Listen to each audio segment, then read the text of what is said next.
কোন একটা গল্প দেখে সেটাকে আসলে ইন্সপায়ার হয়ে সেটা থেকে একটা গল্প বা একটা নাটক বানানোর চেষ্টা করছে। তো এই জিনিসটা আসলে এখন এত বেশি বেড়ে গেছে যে কারণে মুভি তো দূরের কথা, ইনফ্যাক্ট নাটক করতে গেলেই এখন স্ক্রিপ্ট পাওয়া যাচ্ছে না। এটা আসলে ম্যাটার করে না যে মুভিটা বাণিজ্যিক নাকি মুভিটা ভালো স্ক্রিপ্ট, একটা নতুন স্ক্রিপ্ট যেটা একদমই ফ্রেশ, কোনোভাবে কোনো কিছু থেকে ইন্সপায়ার্ড না, সেটাই করতে চাই।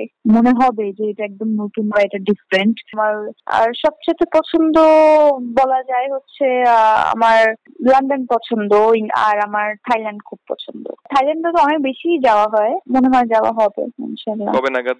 হয়তো এই বছরের শেষের দিকে।